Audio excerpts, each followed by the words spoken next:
Olá pessoal, tudo bem? Eu sou o professor Rajadal, esse é o canal Geografia em Pauta.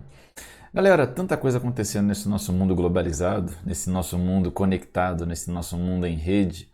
E hoje a gente traz para vocês um assunto que a gente já tem até um outro vídeo aqui no canal, mas que é um assunto que interessa muito o nosso dia a dia. Tem muita coisa acontecendo no mundo, uma bomba de informações a todo tempo, algumas boas, outras ruins. De vez em quando a gente se depara com algumas situações do nosso dia a dia que chamam a nossa atenção pela velocidade com que a gente tem acesso a essas informações, mas é claro, ao mesmo tempo nos preocupam por saber que nem sempre as coisas têm acontecido da maneira como deveriam acontecer, né? Então, para entender um pouco desse mundo e fazer até perspectivas para o futuro, tentar compreender como pode ser o futuro, hoje decidi falar um pouquinho mais sobre o mundo globalizado. Então, para isso, toca a vinheta para a gente poder começar.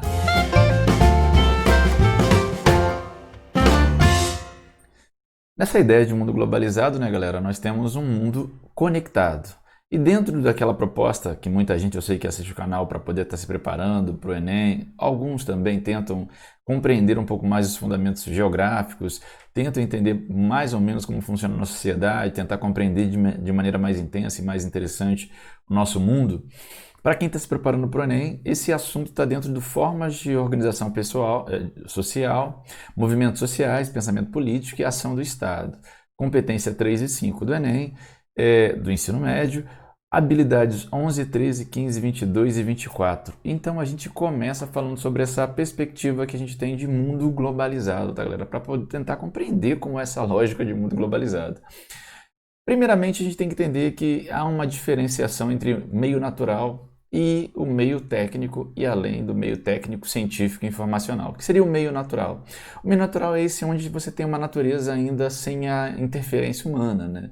É a natureza propriamente não humanizada, não sofrendo nenhum tipo de modificação pelas transformações humanas. Então, essa natureza sem a interferência do homem a gente chama de meio natural. Só que o meio natural é transformado continuamente pela ação humana.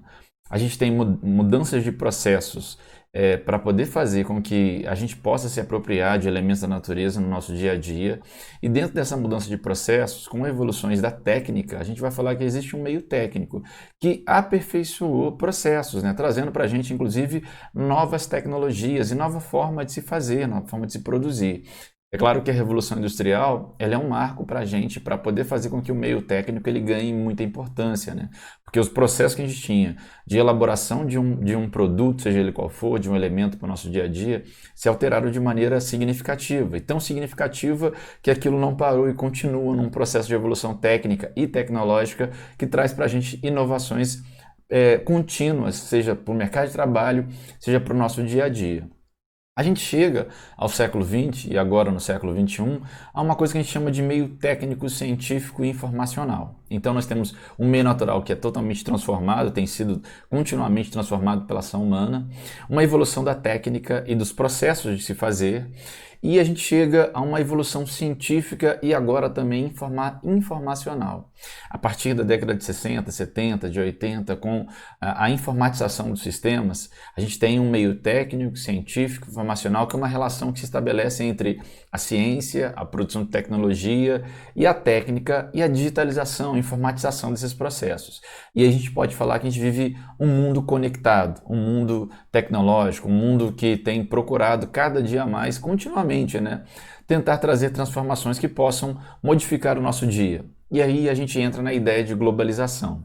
Galera, a globalização em si é um mundo onde a gente tem cada vez mais uma intensificação da troca entre os diferentes lugares, de mercadorias, de capitais, de pessoas, de fluxos intensos entre as diferentes culturas. E aí a gente tem uma ideia, e é muito comum ver, principalmente em geografia, essa imagem aí de um mundo cada vez menor. A ideia de globalização é mais ou menos essa, né? A ideia de um mundo que parece cada vez menor. Ele não é menor fisicamente, é um menor teórico, mas um menor que é amplificado pelas evoluções nos meios de comunicação, na evolução da telecomunicação, na evolução dos transportes. E essa imagem que a gente observa de vez em quando em algumas questões geográficas, ela mostra essa ideia que a evolução que a gente teve, pelo menos ali no que está mostrando a questão, nos meios de transporte, fez com que o deslocamento das pessoas de diferentes lugares pudesse diminuir de maneira muito interessante e muito rápida nos últimos anos, nos últimos séculos, né? A gente tem esse fenômeno, essa ideia de globalização, ela começa a ser discutida, começa a ser debatida no meio acadêmico, principalmente nos Estados Unidos, a partir da década de 1980. E aí a gente começa a falar sobre globalização, ali a gente já está vivendo um final de uma Guerra Fria. Você lembra da Guerra Fria? A Guerra Fria era aquela ideia de mundo dividido entre duas grandes potências, uma ordem bipolar, uma ordem geopolítica internacional, onde você tinha ali Estados Unidos, União Soviética, que disputavam a hegemonia mundial, né? Só que essa ordem bipolar, ela inclusive enfraqueceu esse sistema de globalização porque ela reduzia o poder de influência da globalização em diferentes mercados. Havia restrições, né, entre alguns países de acordo com a sua ideologia capitalista e socialista. A partir do fim da Guerra Fria, ali no final da década de 80, início da década de 90, o estabelecimento do que a gente chamou de uma nova ordem mundial, já no início dos anos 90, a gente vai ter ali eventos marcantes do fim da Guerra Fria, né, como a queda do Muro de Berlim, a reunificação das Alemanhas, a queda do Muro de Berlim em 89, a reunificação das Alemanhas em 1990 e o fim da União Soviética em 91, a gente vai marcar, vai ter ali um novo tempo, uma nova realidade onde a gente tem uma ordem multipolar, ou seja, aquela ideia de vários polos de poder. Já não seria mais Estados Unidos e União Soviética somente. A gente já não tinha mais União Soviética, então a gente tem ali a eclosão do Reino Unido, da França, da Alemanha, dos Estados Unidos, continua com uma grande potência, do Japão e de outras áreas emergentes que vão buscar também influência nesse mundo, nesse novo mundo que se desenha a partir do início da década de 1990, do final da década de 1980, tá? E aí a gente fala de um mundo cada vez mais conectado, globalizado.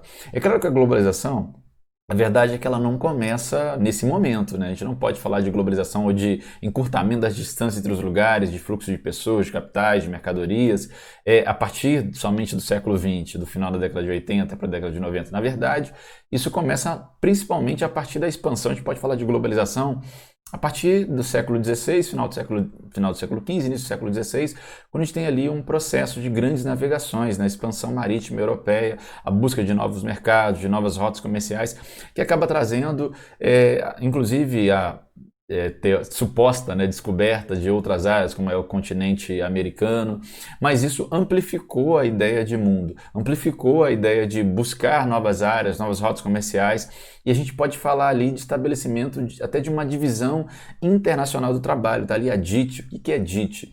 É Divisão Internacional do Trabalho. Naquele momento, no século XVI, século XVII, a gente teve ali, com a colonização por parte de alguns países europeus, de algumas áreas do mundo, como o continente americano, você teve ali o estabelecimento de uma ordem onde você tinha metrópole e suas colônias. Metrópole dos países que eram colonizadores e as colônias, né, que eram os países colonizados.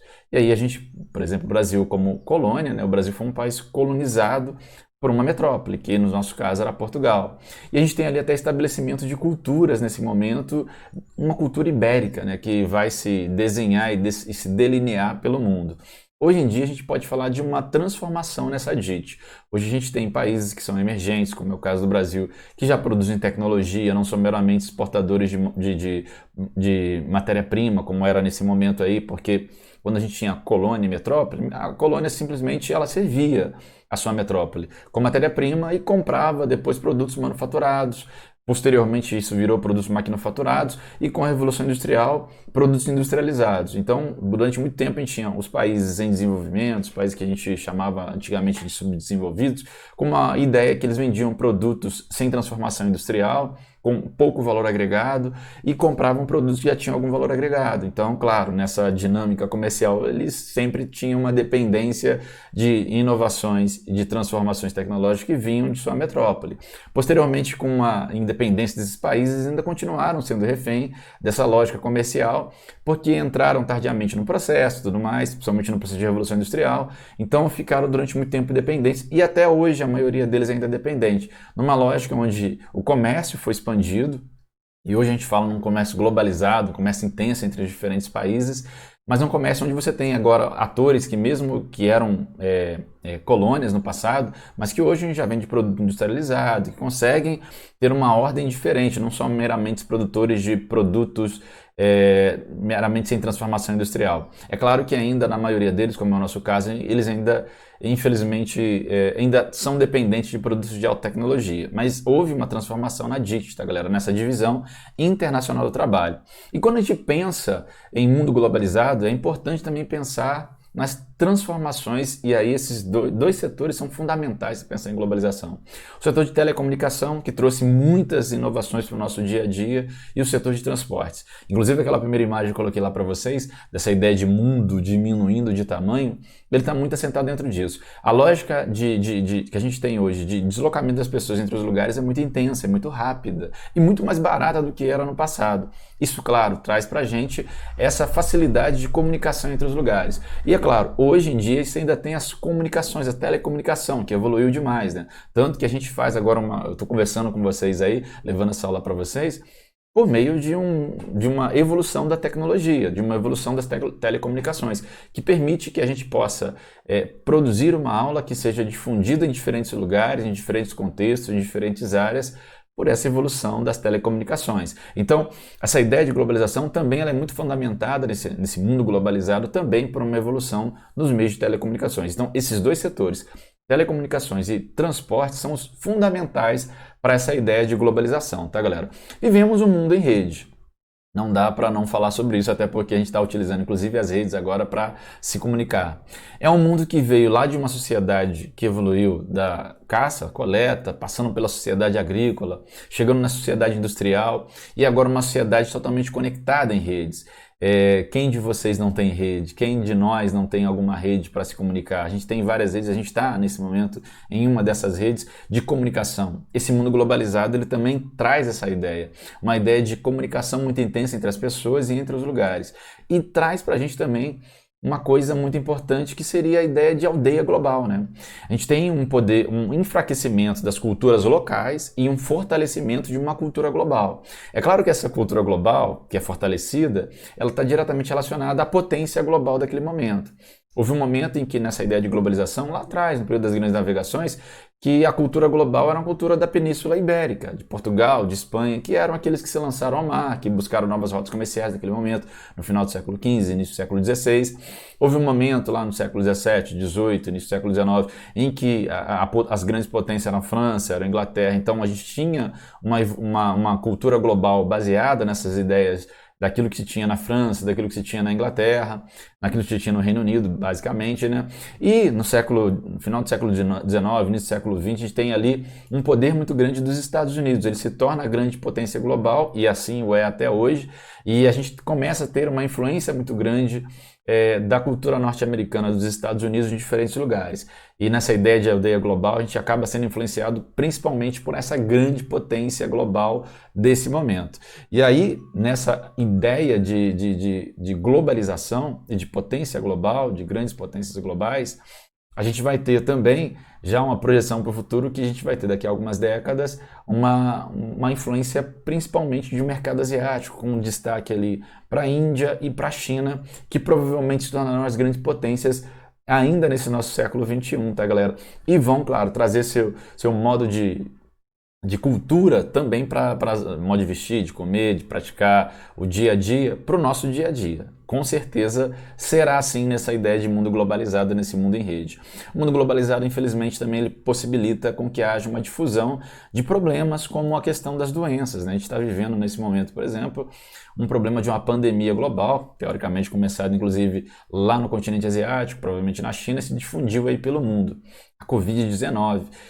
Assim, já tivemos outras grandes pandemias no mundo, e com a evolução dessa tecnologia, com a evolução das telecomunicações, dos transportes, com um mundo cada vez mais conectado, com fluxos cada vez mais intensos, infelizmente a expansão de doenças elas se tornam algo cada vez mais comum, e isso é uma vulnerabilidade que a globalização traz para a gente, tá, galera? Infelizmente, a expansão de doenças pelo mundo ela não é uma coisa que vai acabar agora. Infelizmente, a gente sabe que provavelmente teremos outros momentos em que doenças locais se tornarão doenças globais, facilitadas até por essa ideia de globalização.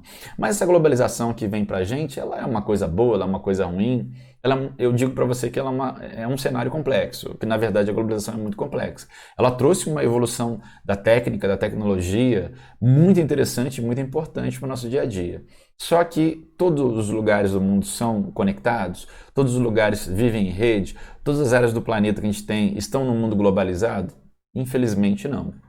É só você olhar para as áreas mais pobres do globo, diferentes áreas em diferentes países, mesmo em países ricos, você encontra áreas onde você tem problemas relacionados à falta de acesso à globalização.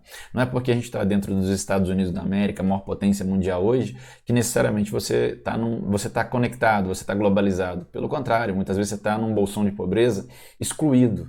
E é muito comum você ter em áreas como do continente africano, na África saariana, subsaariana, na América Latina, em vários bolsões de pobreza da América Latina, no próprio continente asiático, em vários bolsões de pobreza, ou mesmo nas áreas ricas da Europa e dos Estados Unidos, onde você encontra, da Oceania também, onde você encontra bolsões de pobreza com muita gente fora dessa ideia de globalização. Então, a desigualdade social, que também foi propiciada pela globalização, ela faz com que haja um cenário muito complexo, onde nem todo mundo está conectado, nem todo mundo está globalizado. Infelizmente, esse é o nosso cenário nesse início do século XXI. E eu trago para vocês a ideia de Milton Santos. No seu livro Por uma Outra Globalização, ele fala um pouco sobre a ideia de globalização que a gente tem no dia a dia. Porque quando a gente fala em globalização, normalmente a gente pensa em tecnologia, a gente pensa em evolução da tecnologia, evolução dos processos, em inovações tecnológicas, a gente já vê um mundo totalmente tecnológico no futuro, a gente vê processos de tecnologia muito intensos, a gente já fica imaginando como vai ser daqui a 20, 30, 40 anos, a gente já fica pensando, nossa, uma sociedade onde os robôs vão ser autônomos, inteligência artificial e tanta coisa nesse sentido. Mas o Milton Santos ele fazia um alerta nesse livro para uma outra globalização. Para ele existiam três tipos de globalização. Existem, na verdade, três tipos de globalização. A globalização como fábula, que é essa maravilhosa, essa coisa bacana. Nossa, que benefício, quantos benefícios a globalização traz pra gente, né? Como ela é interessante, como ela é marcante, como ela é significativa, como ela só traz coisas boas. Então, seria a globalização como fábula, como uma história. É aquela história maravilhosa que a gente só viu o lado positivo. Existe uma outra globalização para ele, uma globalização de como ela é.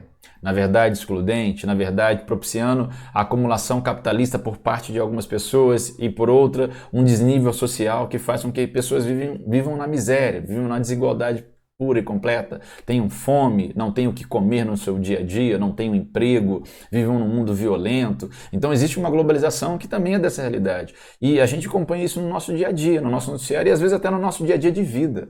Dessa globalização excludente. Como a gente pode estar criando robôs aí para fazer o nosso dia a dia ser mó autônomo, com tanta coisa que favorece, que nos traz conforto, e ao mesmo tempo a gente olha na rua e tem gente passando fome, tem gente que não tem o que comer, tem gente que não tem onde morar, não tem o que vestir. Que mundo é esse que a gente pode ser assaltado a qualquer momento, pode morrer por uma bala perdida? Que mundo violento é esse? Que evolução é essa que não consegue fazer com que diminua esses problemas sociais que a gente vê no nosso dia a dia? Então ele fala que existe uma globalização como ela é, que é uma globalização que não é essa maravilha toda que as pessoas, às vezes, que querem vender pra gente, na verdade, né? E existe uma globalização como ela poderia ser. Então, como fábula, essa história maravilhosa, como ela é, de fato, bem desigual e complexa, e como ela poderia ser. Uma globalização que pudesse realmente trazer uma evolução para a nossa vida, para a sociedade humana, uma evolução que pudesse nos fazer entrar em outro patamar, de uma evolução humana, associando, claro, com a tecnologia, que pudesse fazer com que a vida fosse melhor. E assim, o melhor para todos, para a humanidade em si. Então a globalização ela pode ser muito positiva, ela pode fazer com que a gente possa evoluir. Só que, é claro, para isso acontecer existe uma necessidade que os agentes, principalmente os agentes de poder, eles tenham essa mesma visão e queiram isso. E aí não é uma coisa muito fácil, pelo contrário, é uma coisa muito complicada. Nesse mundo globalizado, uma coisa importante também, já que a gente fala muito de tecnologia, é a criação dos chamados tecnopolos. São centros que vão produzir as tecnologias que vão ser difundidas no mundo. Eu falei, por exemplo, para vocês que houve uma alteração na DIT, na Divisão Internacional do Trabalho. Existia um momento lá que a gente vendia matéria-prima e comprava produto tecnológico. Hoje a gente vende também produto tecnológico, só que a gente tem uma dependência de não produzir alta tecnologia. Então a gente depende da tecnologia produzida em lugares como o Vale do Silício nos Estados Unidos. A gente tem algumas áreas no mundo, na Europa, nos Estados Unidos, no Japão, em outras áreas do globo aí, onde se produz muita tecnologia. E essa tecnologia ela acaba sendo difundida e vendida pelo mundo, inclusive nessa ideia de globalização. Claro que, como ela é produzida numa área, acaba trazendo riqueza para essa área, concentrando a riqueza na mão dos mesmos grupos empresariais, das mesmas pessoas, o que amplifica, infelizmente, a desigualdade social. O que precisamos fazer? Investir em pesquisa e tecnologia também no Brasil, né? Infelizmente, a pesquisa científica, a tecnologia no Brasil, ela está num momento muito delicado. A falta de investimentos faz com que a gente perca muita mão de obra qualificada. Até num processo que a gente chama de fuga de cérebros, né? Quando aquelas pessoas que têm um alto poder de qualificação, que têm uma condição de produzir tecnologia para um país, acabam indo embora pela falta de oportunidades, ou por observar melhores oportunidades em outras áreas. Então, no Brasil, nós precisamos, e muito, urgentemente, fazer investimentos na área educacional, qualificar a mão de obra para produzir tecnologia para o futuro, para que a gente saia dessa ideia de dependência tecnológica e possa produzir tecnologia também, para que a gente possa desenvolver também o nosso país e diminuir aqui os traços de desigualdades que são muito comuns, infelizmente, também no nosso dia a dia. A globalização também ela afeta o mercado de trabalho, o mundo do trabalho, e talvez o mais significativo seja a automação dos processos, gerando desemprego estrutural. O que é o desemprego estrutural, tá, galera? É aquele desemprego que o serviço não volta, né? Porque você é substituído por uma máquina, porque a pessoa é substituída por um elemento tecnológico que é mais produtivo, que gera menos custo, que faz com que o empregador, com que o dono do meio de produção ganhe mais dinheiro. Existem basicamente dois tipos de desemprego interessantes e que acontecem no nosso dia a dia. Interessantes entre aspas, né? Desemprego interessante, me desculpa aí, né? Mas existem dois tipos de desemprego, o conjuntural e o estrutural. O conjuntural é uma questão econômica, uma recessão econômica que uma empresa, um país pode estar passando. É uma coisa pontual que pode ser superada. Então, a pessoa que perde um emprego devido ao desemprego conjuntural, devido a uma questão econômica recessiva, ela pode voltar a ganhar no futuro se a economia voltar a andar. O estrutural ele é mais delicado. A globalização ela traz muito fortemente uma evolução da tecnologia e que faz com que haja uma robotização, uma automação dos processos e eliminação de alguns postos de trabalho. E isso vai trazer, infelizmente, um desemprego estrutural que é aquele que dificilmente essa vaga vai voltar. Outra coisa muito marcante nessa ideia da globalização para o mundo do trabalho é a terceirização. As empresas, nessa busca louca praticamente de diminuir custo, ela tem feito com que basicamente as empresas terceirizem o trabalho, contratando outras empresas para executar uma função, uma tarefa específica dentro do mercado de trabalho, dentro daquela empresa. Isso faz com que os salários sejam achatados, ou seja, sejam diminuídos, com que haja modificações importantes na legislação trabalhista, muita gente perdendo dinheiro em vários lugares. A gente tem modificações trabalhistas, reformas trabalhistas onde os direitos são perdidos, onde os salários são diminuídos. Então, infelizmente, com a globalização, a gente também tem alguns problemas relacionados a isso. E uma necessidade cada vez maior do trabalhador poder se qualificar. Ele precisa se qualificar continuamente, senão ele daqui a pouco não serve para o mercado de trabalho. Então, a globalização é um fenômeno extremamente marcante e importante no nosso dia a dia, e que traz pra gente transformações que são muito significativas e muito importantes, tá, galera? Entender esse mundo globalizado é entender essa lógica de um mundo cada vez menor, cada vez mais conectado, cada vez mais relacionado um com o outro, mas ao mesmo tempo um mundo desigual, um mundo onde a pobreza ainda é uma marca, onde os problemas sociais ainda são uma marca, onde a gente precisa ainda discutir a evolução da humanidade, não só dos processos tecnológicos, dos elementos tecnológicos no nosso dia a dia. Infelizmente, a DIT mudou, mas ainda a gente vê países desenvolvidos produzindo altíssima tecnologia e uma dependência dos países em desenvolvimento dessa tecnologia, algo que precisa ser corrigido, ser transformado, e aí também passa pela transformação em cada país, como no nosso caso, de investimento em ciência, de investimento em tecnologia, de investimento na educação, para que a gente possa alcançar um nível que seja um pouco mais interessante, satisfatório para a nossa sociedade. Galera, eu agradeço pela audiência, pela paciência, e convido vocês para ouvir a gente no podcast, também a gente tem um canal de podcast, e todo sábado, vídeo novo aqui no canal para falar e para tratar de algo que envolva o interesse geográfico crescente que é nosso, né? Obrigado pela audiência, pela paciência e até a próxima. Eu fui!